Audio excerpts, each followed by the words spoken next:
You're about to witness the story of a soldier not on a distant battlefield, but right at a gas station in Topeka, Kansas.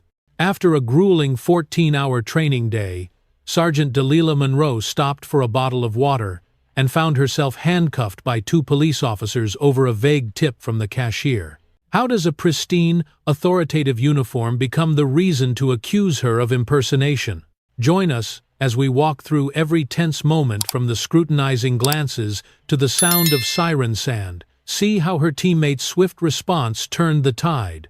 If you think these conspiracies need to be brought into the light, hit like, comment 1, and subscribe for the next chapter in the fight for justice. Sergeant Monique Grant gently closed the dusty SUV door, sinking into the tranquil hush of a Kansas sunset. The last rays of daylight filtered through rose-tinted clouds, painting a scene at once warm and quietly solemn. After 14 grueling hours on Fort Riley's training grounds filled with gunfire, the smell of diesel, and churned-up mud, Delilah longed only to pause, take a deep breath, and return to the peace of home. She strode into the quick-trip station with purposeful steps, each footfall affirming the pride she carried in her camouflage uniform. The name tag reading "Grant" on her left chest caught the fluorescent lights, and the American flag patch on her right sleeve fluttered with her every move, a reminder of her sacred duty. With her dark hair pulled into a neat, high bun, Monique's face radiated calm resolve, utterly unshaken. Inside, the cool breeze of the air conditioning swept away the day's lingering heat. She approached the refrigerated case, placed her hand on the glass door, and slowly withdrew a chilled bottle of water. Tiny beads of condensation clung to its neck, shimmering like whispered promises of instant refreshment and renewed strength for her aching shoulders. At the checkout counter, Monique calmly pulled out her debit card and inserted it into the chip reader. After a brief pause, the machine flashed, "Chip read failure." Unhurried, she offered a polite smile and asked, "Could you swipe the magnetic stripe instead?" In that moment, Stan, the middle-aged clerk with a lazily curled mustache, fixed her with a scrutinizing gaze. In a few short seconds, his furrowed brow revealed a flicker of doubt, as though he questioned the authenticity of the soldier before him. Delilah remained oblivious. She watched the screen as Stan swiped her card, listening to the satisfying beep signaling the transaction's success. He handed the bottle back, she gave a courteous nod, and pivoted toward the exit. The door chimed softly, announcing her departure, an ordinary step toward her unit's return. In that unremarkable instant, Monique thought only of the highway home, of a warm dinner waiting, of a soft bed promising restful sleep. She could not have foreseen that Stan's skeptical glance would ignite a shocking chain of events. From the mysterious phone call, to local police, to the wail of sirens, to the chill of cold metal cuffs, and ultimately to the outcry of conscience. Everything was just beginning, and beneath that initial calm lay an invisible verdict against a soldier right there on her native soil. Not long after Monique left the register, Stantha, middle-aged man with a salt and pepper mustache, remained standing by the window, watching her silhouette fade into the parking lot. His eyes betrayed a flicker of doubt, as if he could not believe that a black woman truly wearing an official uniform stood before him. Restless, he retreated to the stockroom, lifted his phone, and dialed the Maple Springs Police Department. His voice was low and slightly shaky. "This is Stan at the Quick Trip on Fairlawn Road. I have a woman in full camo claiming to be military, but something doesn't feel right." He was quick to clarify that she posed no threat, caused no disturbances, she simply made him uneasy. Less than 5 minutes later, Monique was still bent over the gas pump when a new sound reached her ears, the flash of police lights, not the wail of sirens. She glanced up, a shiver running through her, and saw 2 Maple Springs PD cruisers roll into the lot and stop at an angle in front of her vehicle, forming an unspoken barrier. The officers stepped out slowly, as though waiting for her to make any move that might justify their suspicions. Delilah released the fuel nozzle and set her water bottle on the hood. Though surprised, she kept her voice steady.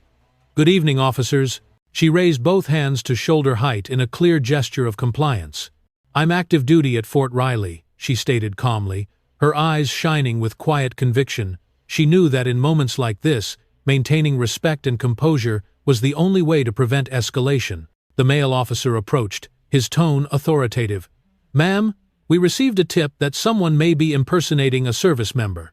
Please, show us your identification." Monique lifted her cap slightly and pointed to her left breast pocket.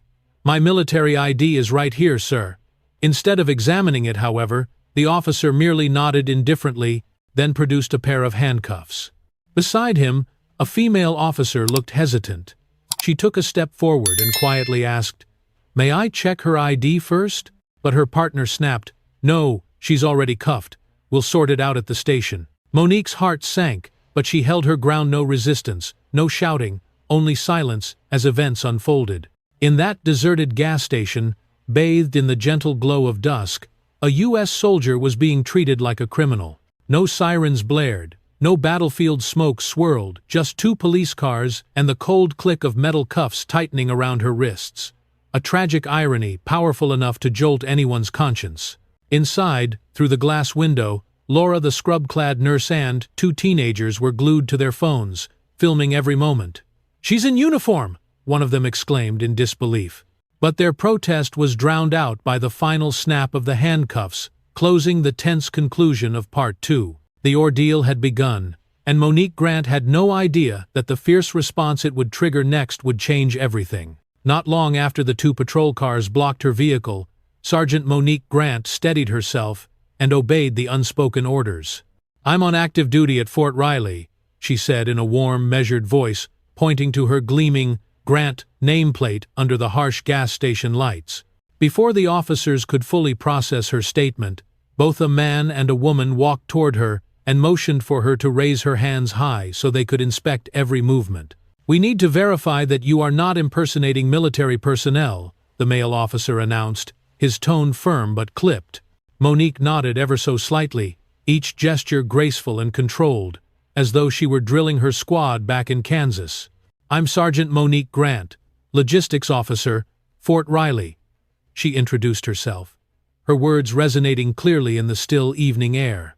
Then, calmly, she added, "My military ID is in my front left pocket, sir." Silence fell as a gentle breeze rustled through the station's glass doors, mingling with the faster beat of Monique's heart. When she asked politely, "May I retrieve my ID now?" the male officer faltered. He hesitated in that long, pregnant pause, then replied dismissively, "We'll handle that later," and signaled for her to turn around. For a moment, Monique paused, her eyes meeting his in thoughtful reflection. "I'm not resisting," she said softly. "I only wish to prove my identity." The officer's uncertainty was plain in his expression. He wanted to stay in control, yet he clearly lacked a solid plan. With a resigned grunt, he motioned again, "Turn around." In that heartbeat, the gas station felt suffocatingly still. A few customers stopped outside, their curious gazes fixed on this rare spectacle. None dared approach. They stood like statues, cautious not to intrude on a scene that felt too volatile to touch. The flashing lights had receded to silent sentinel posts, replaced by a stony quiet as if someone had snapped off the world's soundtrack. Delilah pivoted slowly, her hands still raised, never showing a hint of defiance. The dust, clinging to her camouflage boots, bore witness to her journey from a sun-baked training field to this hushed confrontation at dusk. She understood the disadvantage she faced, yet somewhere deep inside, her faith in her rights as a citizen remained unshaken. "I am simply a soldier, performing her duty," she reminded herself, her tone soft but resolute. Time seemed to freeze as she stood between those 2 officers, slender yet proud, a solitary figure amid skeptical stares. Orders awaited her, but she held her ground, ready for whatever came next. For Monique Grant, the never-give-up spirit forged through countless drills and missions burned bright still. No matter where she stood, she would always defend the honor of her uniform and of herself. And then, with a single impulsive decision born from that vague tip, everything exploded before Monique, like an unannounced storm. The moment she obeyed the turnaround command, the male officer grabbed her shoulder and yanked her around with force, knocking her off balance. A chilling click rang out as he snapped the handcuffs shut behind her back, the cold steel biting into her wrists. Monique's eyes flickered with sorrow and surprise, but she did not resist, nor did she move a muscle, determined to avoid any escalation. She knelt on the concrete, both knees bearing her weight, head bowed slightly, her arms locked tightly behind her, her heart racing, yet her composure unbroken. The gas station fell into an eerie hush. All that could be heard was the officer's boots on the pavement and the soft jingle of metal as the cuffs secured her. From the cashier's kiosk, Laura Mitchell, a nurse dressed in teal scrub, strode forward, gripping her cold drink like a lifeline, her gaze icy with indignation. "She's in full uniform, name and rank clear as day. How dare you cuff her like a criminal?" Laura's voice cut through the silence like a whip crack. Yet neither officer flinched nor uttered a word. They carried on with grim resolve, as if duty rendered them deaf to protest. Nearby, two teenagers by the vending machines pulled out their phones and began filming. One whispered urgently, "Get the officers' names, this is evidence." The other nodded, panning the camera toward the two officers, the phone's glow flickering in the dimming light. No one among the half-dozen bystanders dared intervene. They stood at a respectful distance, their faces etched with confusion and fear, clearly unwilling to insert themselves into a scene governed by authority and bias. Behind them, the gas pump nozzle lay motionless, still attached to Monique's vehicle like a silent witness. Outside the window, the last blush of sunset faded, leaving only pale streaks of pink on the horizon. In that moment, a soldier roan who had served 12 years, faced danger across multiple battlefields, and braved countless challenges, now knelt on cold concrete, wrists bound, all because of an anonymous phone call. The female officer's footsteps approached. She bent down, hesitation in her eyes, as though she longed to intervene, but she remained silent. The air was heavy, as if the entire station were holding its breath for an outcome that could alter everything. This was the defining instant, when a soldier became a suspect, when trust was tested, and when every pane of glass and neon bulb recorded a conscience's cry for justice. And yet, this was only the beginning of a much longer ordeal, but Part 4 had already painted a portrait of human tragedy, so vivid that no one with a beating heart could look away. And then, in the weighted silence of the gas station, only the soft whir of phone recordings and held breaths remained. The two teenagers persisted in filming, whispering to one another about who they might call to rescue Monique. Their eyes brimmed with concern, as if they understood that what was cuffed behind her back wasn't just metal but the very trust in justice itself. Though her wrists were still bound, Monique swallowed her anger and stared calmly at the male officer. "I want to speak with your supervisor," she requested, her voice warm and unwavering despite the tense stares around her. He only shook his head and replied curtly, "We'll deal with that back at the station." His words slammed shut a fragile door of hope, leaving Monique with a hollow ache. Across from her, Laura Mitchell, the nurse in teal scrubs, stepped forward in outrage, pressing her hands on the counter. Her voice trembled as she demanded, "Let me see her ID right now!" But the male officer waved her off with a strict hand gesture. "She's already cuffed. We'll sort it out at the station." In that instant, the world seemed to mute, as if every ordinary sound was sucked away, leaving only the metallic scrape of cuffs. Delilah closed her eyes and drew a slow, steady breath. In that quiet moment, she thought of the two divisions that had stood beside her, the missions completed with blood and sweat, and the comrades at Fort Riley waiting for her return. Could they imagine that one day she would be detained in broad daylight over an anonymous tip? She wondered, is this the America I swore to serve? No one else spoke. Only the two young filmers and Laura Mitchell remained, all three with reddened eyes, their faces a mix of sorrow and outrage. Tears welled up and rolled down Laura's cheeks as she looked at Monique, kneeling, wrists locked. Those tears became a testament, proof that injustice can happen to anyone, at any time. The police lights had dimmed entirely, leaving only the rhythmic drip of the pump and the soft hiss of escaping air. Monique opened her eyes and fixed her gaze on the young bystanders and the unseen audience beyond. She knew they were witnessing her bitter moment, and this image of her kneeling would travel far, stirring consciences everywhere. In that chaotic atmosphere, Monique sensed a newfound strength. She was no longer alone. She had become the face of anyone ever judged by prejudice. Though her basic rights were violated, she clenched her slender fingers around the cold steel of her cuffs, as if holding tight to the oath she had once taken. to uphold justice and honor. And in Monique's heart, the longing for vindication and the thirst for justice spread stronger than ever. And then, amid the lingering stillness of the station, a quiet whisper rose between the two teens. "Captain Cole, Sergeant Grant has been detained at the Quick Trip on Fairlawn Road." They recited the secure code and the exact address in trembling, determined voices. In under a minute, two military SUVs raced down I-70, their priority lights flashing in blue without a Serenan unmistakable sign of a covert emergency response. Oh. Back at the station, Monique remained kneeling on the cold concrete, her hands still handcuffed behind her, her camouflage boots dusted with training ground grit.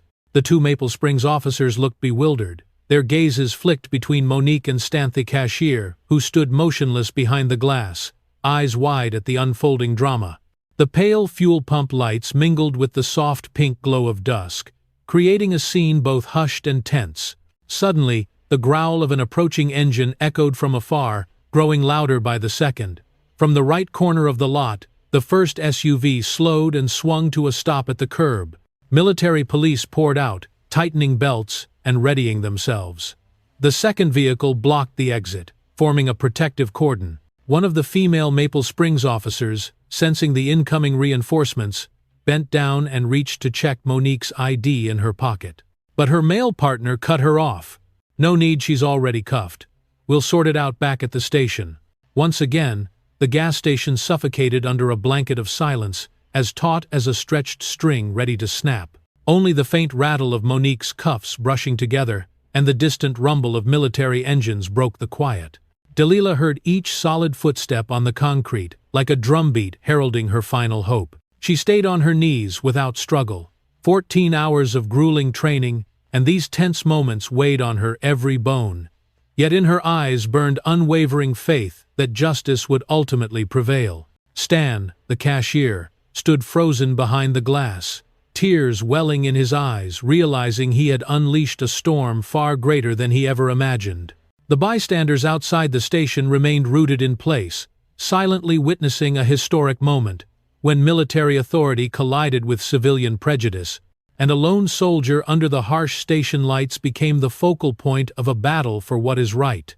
As the military engines still echoed in the air, the first SUV came to a dignified stop. Its door swung open, and Captain Cole Delilah's commanding officer stepped out alongside two military police, their presence signaling a dramatic shift in the standoff. Cole's gaze swept the station before landing on Monique, kneeling, her hands cuffed behind her back, weariness in her posture but resolve in her eyes. "Release her immediately!" he barked, his voice thunderous against the muted backdrop, jolting the two Maple Springs officers. They raised their heads, stumbling over explanations. "Sir, we received a call about a possible impersonator." But Cole cut them off. "She's in uniform. Her nameplate matches her valid ID." No further explanation needed. He strode forward and snapped the handcuffs open with decisive clicks, as if freeing her from an unjust burden. Once the cold metal fell away, Cole lightly brushed the red marks on Monique's wrists with both care and firmness. Turning to the Maple Springs officers, he stated, "She's a United States service member. Remember that." The male officer stammered, "Sir, we were just doing our duty, as instructed by the call." Cole's reply was ice cold. "No, you weren't doing your duty. You played judge, interrogating her as though she were a criminal. My office will file a formal complaint." In an instant, the station's tension shifted to a profound silence. The military SUV's lights still blinked insistently, emblematic of true authority, while the Maple Springs officers stood mute, confronted by an invisible wall of accountability. Onlookers Laura Mitchell, the two teenagers filming, held their breath, awaiting the next move.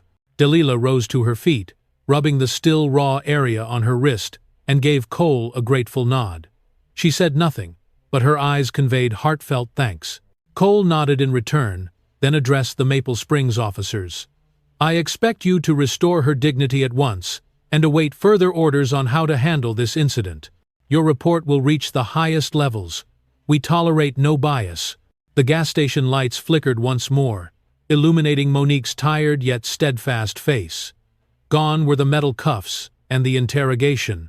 Only silent figures remained in the fading dusk, witnessing a pivotal moment when law and duty reclaimed their proper place and honor was restored.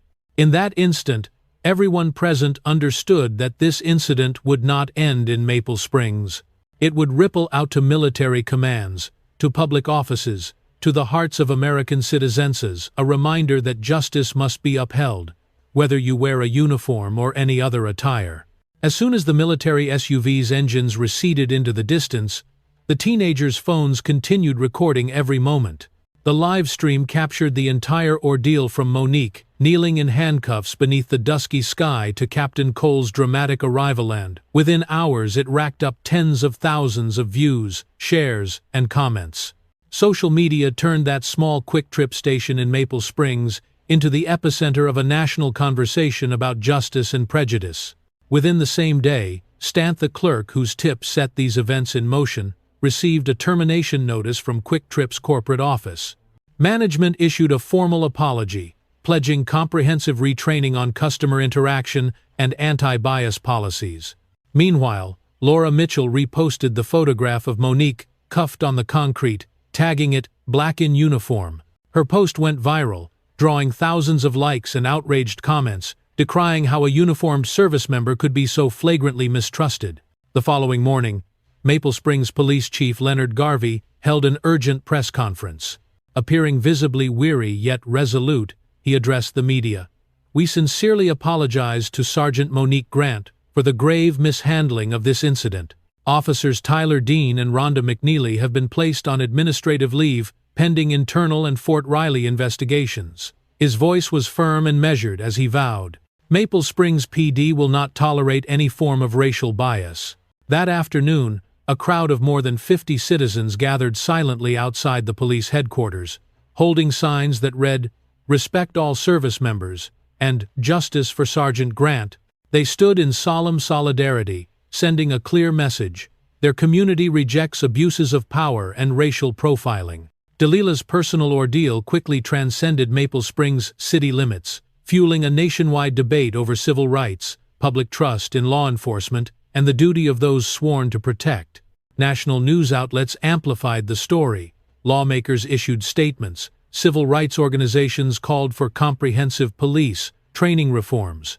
Yet through it all, Monique quietly resumed her duties at Fort Riley, reading messages of support from coast to coast. What happened at Quick Trip was more than an isolated misunderstanding. It awakened a collective conscience.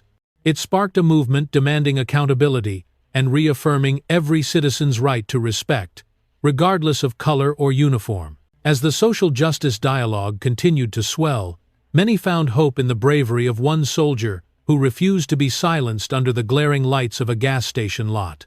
This chapter concluded with a reaffirmation of core American ideals, that justice must be impartial, dignity must be universal, and that even a single moment of courage can inspire meaningful change.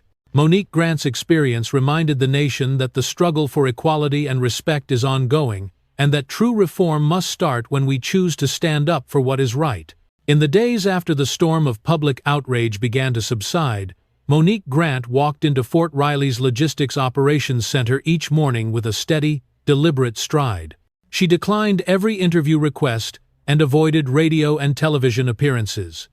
Instead, she quietly took her place behind the desk, reviewing supply requests, coordinating convoy schedules, and maintaining the professional rhythm of her duties. While her teammates buzzed about trending hashtags and viral comments, Monique simply reminded herself, the work still needs to be done. One morning, as the unit formed up for flag raising on the parade ground, Captain Cole paused beside her. He placed a reassuring hand on her shoulder, his eyes full of understanding. "The whole world is listening, Monique, and you don't have to say a word. Just keep doing your job." His simple encouragement resonated deep in her heart. No matter how loud the public clamor, her value lay not in views or comments, but in the dedication she'd shown over 12 years of service.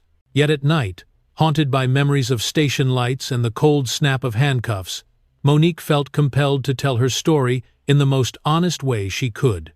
She sat in her small living room wearing a plain t-shirt, makeup-free, her gaze warm yet introspective. Holding her phone as a camera, she began softly.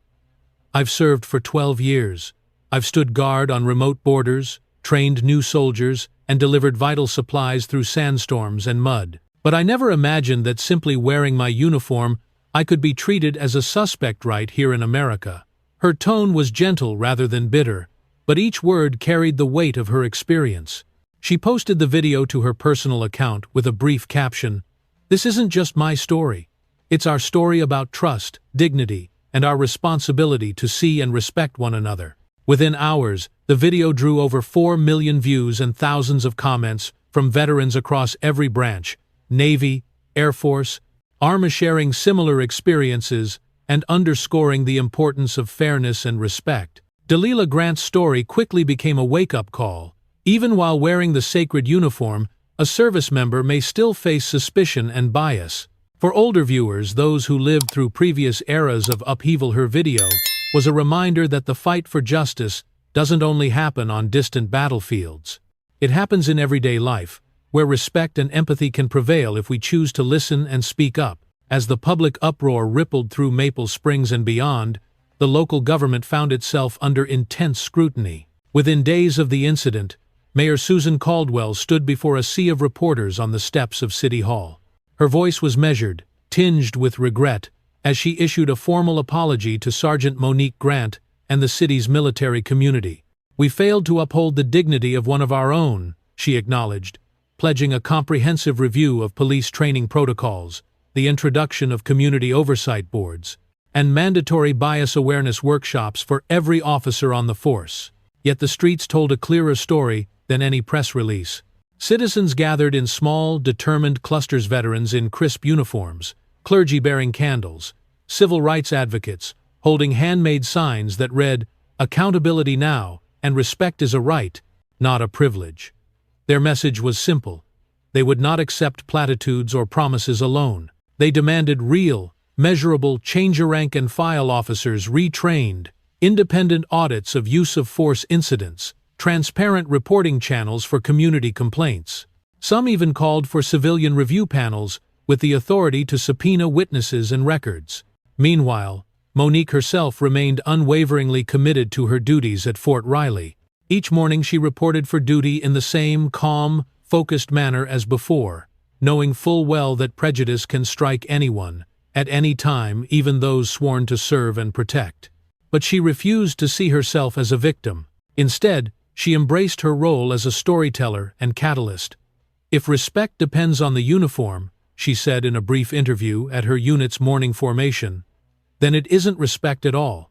Her words resonated far beyond the barracks. In town hall meetings and online forums, community members quoted her, weaving her phrase into petitions and protest chant cards.